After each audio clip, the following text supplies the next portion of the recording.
ये कहानी है भगवान कृष्ण की प्रिय भक्त कर्माबाई की। कर्माबाई बचपन से ही अपने पिता जीवन राम को कृष्ण भगवान की पूजा करते हुए देखती थी। वह कभी भी कृष्ण भगवान को भोग लगाए बिना भोजन ग्रहण नहीं करते थे। जब कर्माबाई 13 साल की थी, तब एक दिन जीवन राम को तीर्थ पुष्कर स्नान के लिए जाने की इच्छा हुई। साथ में उनकी पत्नी ने भी पुष्कर स्नान की इच्छा प्रकट की। जीवन राम अपनी बेटी को भी साथ ले जाना चाहते थे, लेकिन दुविधा ये थी कि अगर वह सब घर से बाहर गए तो भगवान श्री कृष्ण को भोग लगाएगा कौन। तब जीवन राम ने इस नित्य कर्म की जिम्मेदारी कर्माबाई को सौंपी और कहा कि देखो बेटी कर्मा, सुबह भगवान कृष्ण को भोग लगाने के पश्चात ही तुम भोजन ग्रहण करना। कर्मा ने भी अपने पिता की हाँ में हामी भर दी। अगले दिन सुबह कर्माबाई ने उठकर सबसे पहले गुड़ और घी डाल के बाजरे की खिचड़ी बनाई और भगवान कृष्ण की मूर्ति के सामने रख दिया और बोली, भगवान मैंने आपका भोग रख दिया है, आपको जब भूख लगे तब खा लेना, तब तक मैं घर के काम पूरे कर लेती हूँ। इतना कहकर कर्मा अपने घर कामों में जुट गई।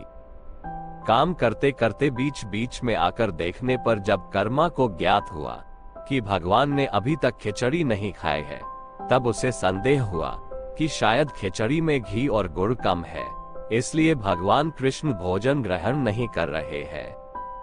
तभी कर्माबाई ने खिचड़ी में थोड़ा गुड़ और घी मिलाया और मूर्ति के सामने बैठ गई। वह बोली, भगवान मेरे पिताजी जब खिलाते हैं तब तो आप खा लेते हो, तो अब क्यों नहीं खा रहे हो? और अभी तो पिताजी बाहर गए हैं, उन्हें आने में बहुत दिन लगेंगे, तब तक आपको भोग लगाने की जिम्मेदारी मुझे दी गई है, इसलिए जब तक आप भोजन नहीं खाएंगे मैं भी कुछ नहीं खाऊंगी। इस तरह जिद पर अड़ी नन्ही कर्मा की प्यारी बातों से कृष्ण भगवान का सिंहासन डोल गया और फिर मूर्ति में से आवाज आई, बेटी कर्मा तुमने पर्दा तो किया ही नहीं, तो मैं भोजन कैसे ग्रहण करूं? तब कर्माबाई ने मूर्ति के आगे अपनी चुनरी का पर्दा किया और कुछ ही समय में कृष्ण मूर्ति के सामने रखी खिचड़ी की थाली खाली हो गई। अब कर्मा रोज सुबह सबसे पहले भगवान कृष्ण को बाजरे की खिचड़ी खिलाती और बाद में खुद भोजन ग्रहण करती। कुछ दिनों बाद घर लौटने पर कर्मा के माँ बाप भी कृष्ण की लीला देखकर दंग रह गए। इस तरह कर्माबाई ईश्वर कृष्ण की प्रिय भक्त बन गई।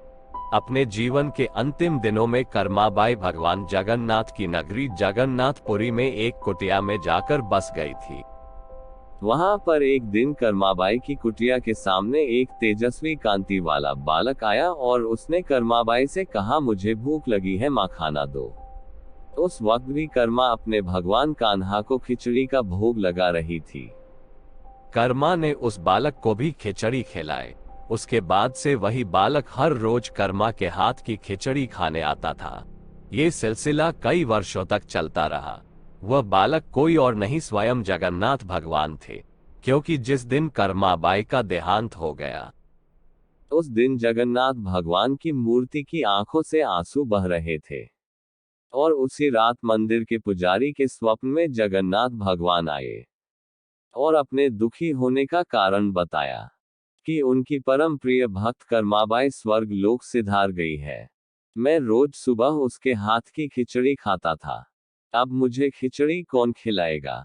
अगले दिन से मंदिर के पुजारियों ने निर्णय लिया, भगवान को रोज बाजरे की खिचड़ी का भोग लगेगा और उस भोग का नाम दिया गया कर्माबाई की खिचड़ी।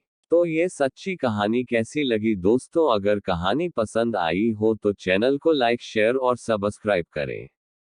धन्यवाद।